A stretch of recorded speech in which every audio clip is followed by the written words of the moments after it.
Moin, ich bin Annalena und du hast heute die Wahl, entweder eine Treppenkarte zu basteln oder eine Treppenkartenbox. Ja, Box. So, die Grundidee für die Treppenkarte habe ich von Hannelore Drees von der Hobby Company und dachte mir, da geht ja noch ein bisschen mehr und habe dann noch eine Box rausgemacht. Für die Karte kann man das Stück hier rausklappen, die Karte flach drücken und im Briefumschlag verschicken. Wenn du aber so wie ich was für den Ostertisch zum Beispiel haben möchtest oder einfach was zum Verschenken, ein bisschen was reinmachen kannst du noch eine Box und so eine seitliche Klappe dazu bauen. Ich zeige dir beide Varianten heute mal im Video. So, verwendet habe ich das Designerpapier Blühende Felder von Stampin' Up aus dem aktuellen Mini-Katalog. Das ist dieses schöne Papier mit diesen ganzen Tulpen drauf. Richtig schön frühlingshaft. Und ich würde sagen, wir fangen einfach mal direkt an. Du brauchst ein Stück Farbkarton in 10,5 x 29,7. Das ist ein halbes A4-Blatt. Wenn du sagst, ich möchte eine Karte machen, brauchst du nur dieses Stück noch. Das ist nochmal Farbkarton in 9,9 x 9,9. Oder du sagst, du willst die Box machen. Hier. Dann brauchst du noch 2 Stück Farbkarton in 9,9 x 13,6. Ich habe dann noch dazu verwendet 2 Stück Perlmutt, Spezialpapier Perlmutt in 6,5 x 6,5. Das ist aus der Produktreihe Glückssymbole. Das ist das mit dem Kranich. Guck, das glitzert. Ich finde das toll. Designerpapier.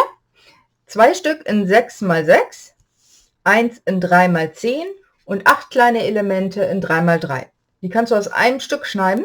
Ist ja so ein Bogen 30,5 x 30,5. Da schneidest du 6 cm ab und kannst das so alles untereinander dann nach und nach rausschneiden. Geht ganz toll.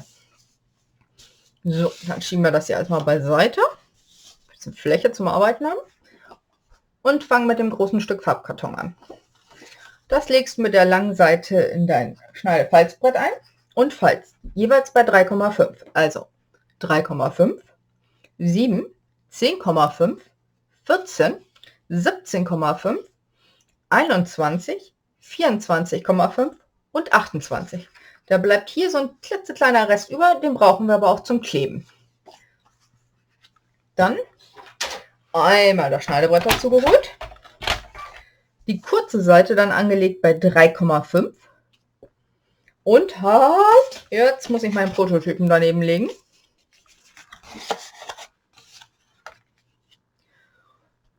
Also bei 3,5 anlegen die kurze Seite und das erste Feld oben, das erste gefalzte Feld rausschneiden. Das ist bei 3,5, wenn du hier die metrische Einheit hast. Ich orientiere mich einfach hier an diesem Strich, an der Klinge meiner Falzkante einmal nach oben wegschneiden. Unten brauchen wir auch noch einen Schnitt bei 21 cm. Der geht dann unten über 2 Felder und das kurze Stück. Dann weiterschieben, bei 7 cm oben und unten anlegen. Die oben bei 7 cm dann, beziehungsweise 2 Felder nach oben weg aufschneiden. Und unten bei 17,5.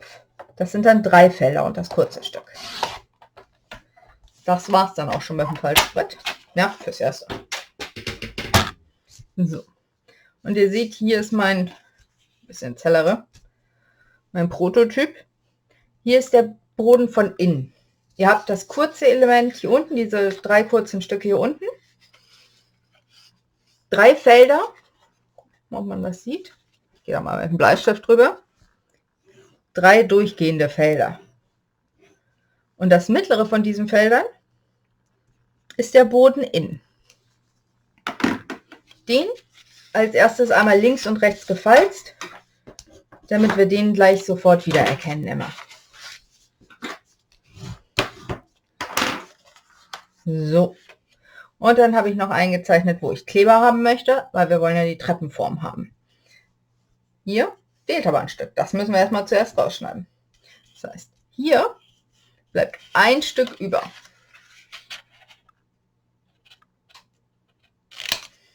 Oh, das ist aber schlecht geschnitten von mir.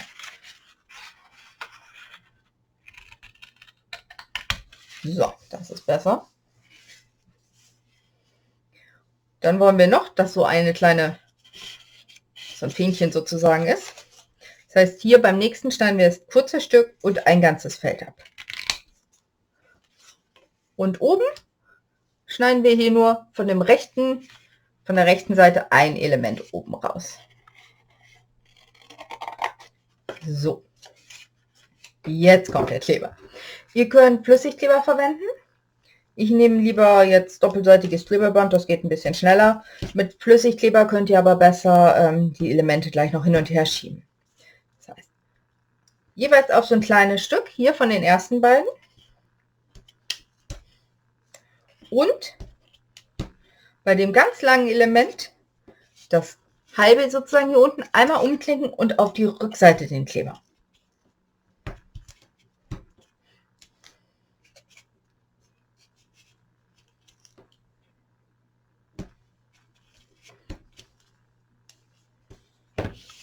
So, den Boden haben wir schon vorgefalzt. Das heißt, das erste Element heben wir hoch. Hier oben haben wir unsere Kante. Und wir wollen ja eine Treppenstufe haben, also klinken wir das nächste Element auch noch ein. Die Rückseite am Bodenelement hochgestellt. Und hier können wir es zusammenkleben. Ich sehe, mein Video ist ein bisschen dunkel, aber wenn ich Licht anmache, flackert die Kamera immer auf dem Monitor. Und das möchte man nicht am Kopf haben. Ich hoffe, ihr kommt trotzdem mit klar. Also Kleber abziehen und auf der Gegenseite auf das Element aufkleben. Nur mit Flüssigkleber könnt ihr es noch ein bisschen rücken. So, fertig ist die Grundform. Dann hier das nächste Element umklicken. Auf der Gegenseite auch. Die Gegenseite kommt nach unten, deshalb haben wir hier den Kleber drauf. Ich zeige euch gleich, warum wir das gemacht haben.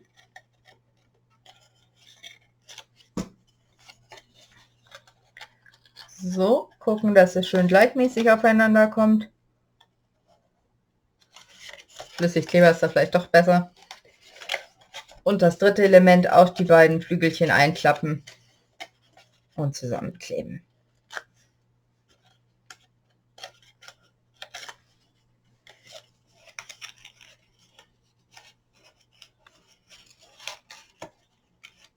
So.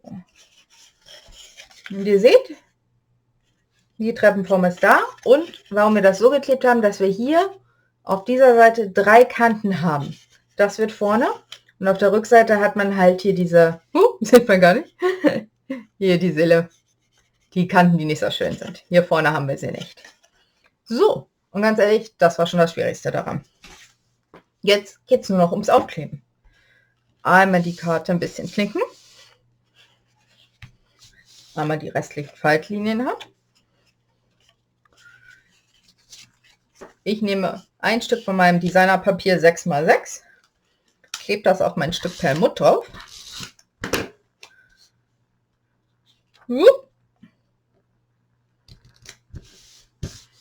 Perlmutt habe ich hier schon vorbereitet, Klebeband, aber wie gesagt, nimm den Kleber, mit dem du am besten klarkommst.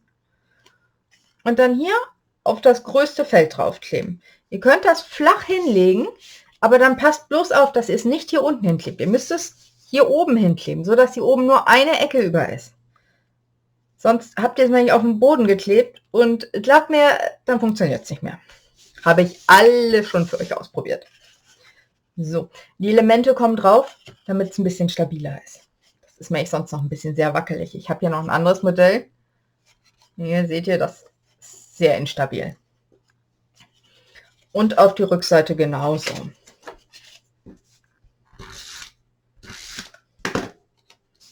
So, wenn ihr noch andere tolle Videos mit dem Tulpenpapier sehen wollt, die verlinke ich euch am Ende von meiner Teamleiterin Angela Köber von der Stempelfamilie und von Jonas, der Stempelnerd. Auch ganz tolle Ideen, die die beiden da gemacht haben. Lohnt sich auf jeden Fall reinzugucken. So, wieder nach oben klappen. Aufpassen, nicht hier unten hin, sondern hier oben nur ein Feld überzulassen.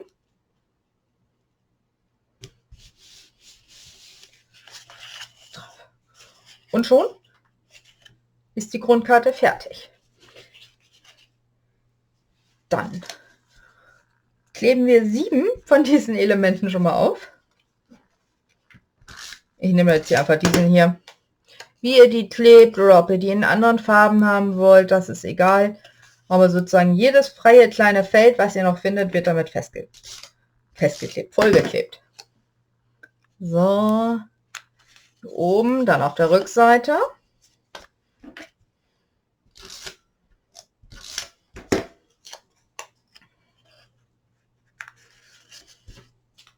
Noch mehr Orange. Das Tulpenpapier ist echt schön. Ja, muss schon sagen, gefällt mir richtig gut. So, und ich glaube, oben möchte ich diesmal das so rum haben. Ne, ich bleibe bei den Tulpen.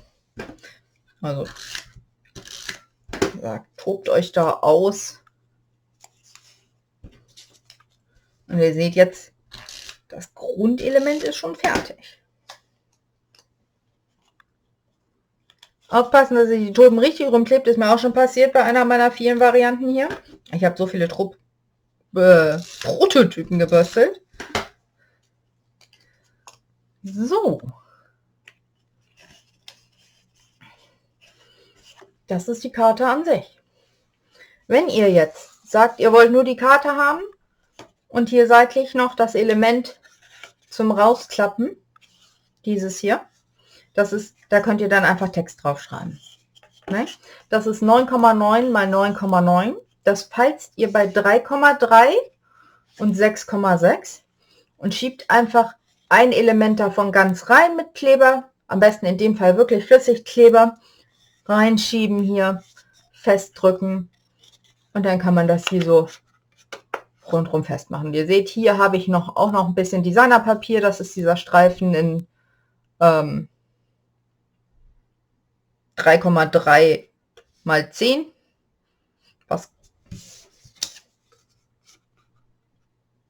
Das heißt, das ist nicht 9,9. Ich Blödsinn erzählt. Was sagt mein Lineal? Nein, das tut mir jetzt echt leid. Ihr braucht für die seitliche Klappe, wenn ihr es als Karte machen wollt, 9,9 mal 10,5. Und die Seite 9,9 wird dann bei 3,3 und bei 6,6 gefalzt. So, wenn ihr aber sagt, ich möchte eine Box und eine seitliche Klappe haben, dann braucht ihr ein Papier in 9,9 und 13,6. Die 9,9 Seite dann auch bei 3,3 und bei 6,6 falzen und an einer Seite die lange Seite auch nochmal bei 3,3. Dann schneiden wir hier unten ein paar Flügelchen rein. Braucht auch nur ein einseitiges Flügelchen sein.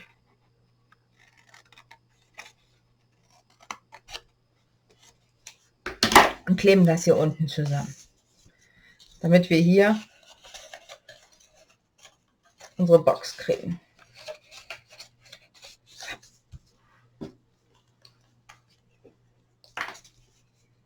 Dafür nehme ich jetzt den Flüssigkleber, wenn mal genug drin wäre.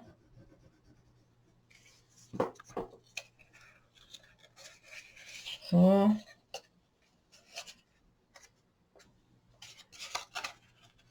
Eine Seite. Oh, da ist mit Kleber drüber. Und die andere Seite noch. So, ordentlich festdrücken, damit das ordentlich klebt.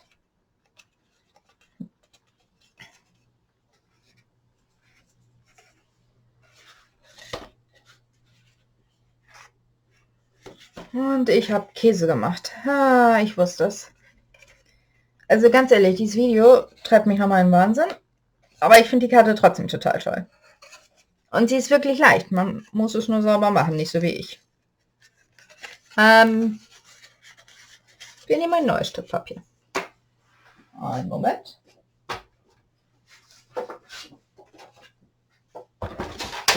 Ja. Also 13,6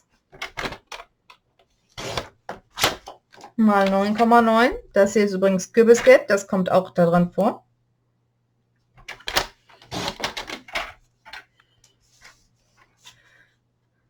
Falzen bei 3,3.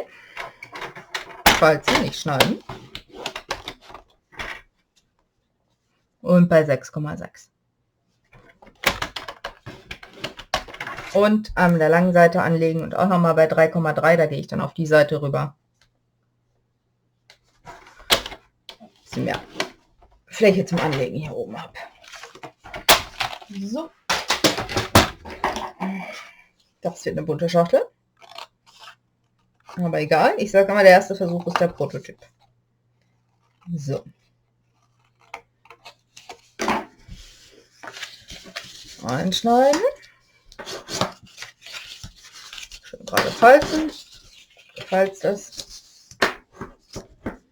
So. Und zwar, die mittlere Lasche wird nicht mit eingeklebt, so wie ich das gerade gemacht habe, sondern nur die beiden oberen werden zusammengeklebt, die beiden äußeren.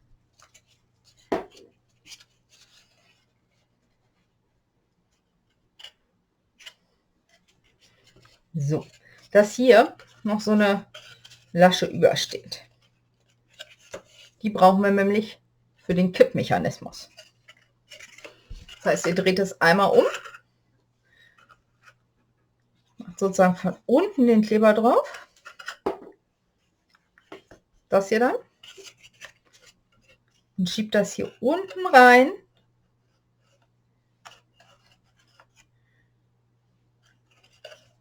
Legt das so hin. Und ich habe das dann so gemacht, dass ich von der anderen Seite mit dem Falzbein einfach rein bin und das dann festgedrückt habe.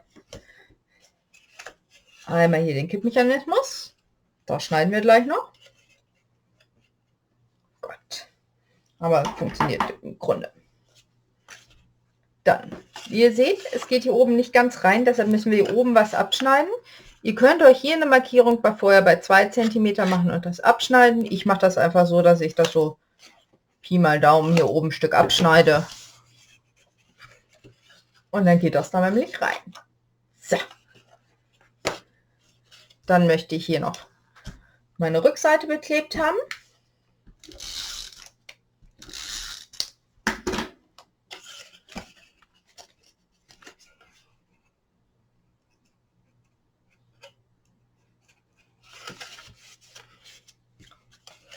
Und das erste Element ist schon mal fertig. Ich klaue mir hier den Schokohasen raus. Ich habe mir die restlichen Schokohasen in der Sonne liegen lassen. Die liegen jetzt im Kühlschrank. Ich hoffe, da wird noch mal was. Und der ist drin. Jetzt ist er mir hier durchgerutscht. Aber wenn wir jetzt die Schublade reinbauen, kann er nicht mehr rumkippen. Für die Schublade brauchen wir auch ein Stück Farbkarton in 9,9 mal 13,6. Und das wird dann rundrum gefalzt bei 3,3. Da machen wir wirklich eine ganz normale Schublade raus. Hier unten die Flügelchen rundrum eingeschnitten. Ich mache das so windmühlentechnisch hier. Jede Seite ein bisschen was abkriegt.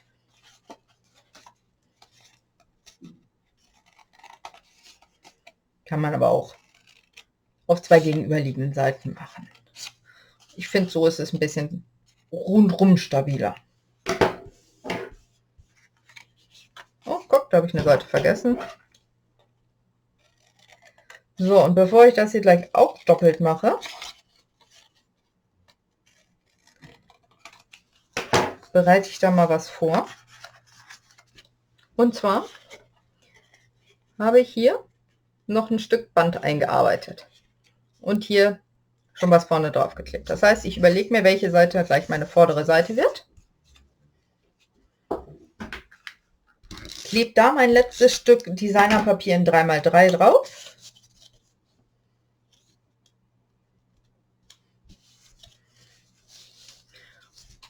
Falte das Flügelchen daneben um. Da mache ich Prittstift drauf und auf das Innenelement auch. Und dann nehme ich hier mein Band. Das ist von der Produktreihe Neue Horizonte. Das ist dieses coole Papier mit diesem tollen, ja, Landschaftshintergrund in Blütenrosa. Das passt mir eigentlich auch gut zu dem Papier. Klebt das hier auf mein Flügelchen. je nachdem, wie weit es rausgucken soll. Nein, das mache ich nicht. Also ich sage ja, ich klebe es hier hin, nicht auf mein Flügelchen, sondern auf die andere Seite. Klappe die Seitenwand hoch, klappe die Vorderseite hoch und drücke es fest zusammen. Da der Stoff dazwischen ist, und je nachdem, was für einen dicken Stoff du nimmst oder ob er breiter oder schmaler ist, haben halt auf beiden Seiten den Klebstoff. So, von jetzt an wird es leichter. Jedes Flügelchen einmal mit ein bisschen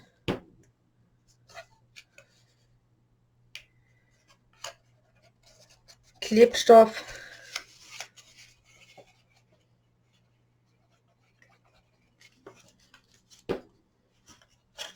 Einmal nach innen gefaltet, dass es gleich kleben kann.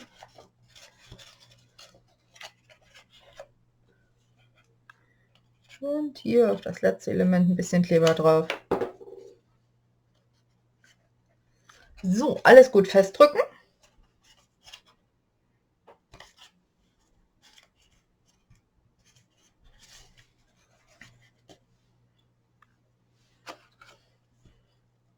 Und fertig ist die Schublade. So, das heißt, hier kann ein Schokohase rein, hier könnten noch Ostereier rein und wir sind fast fertig. Wir verzieren es nur noch schnell.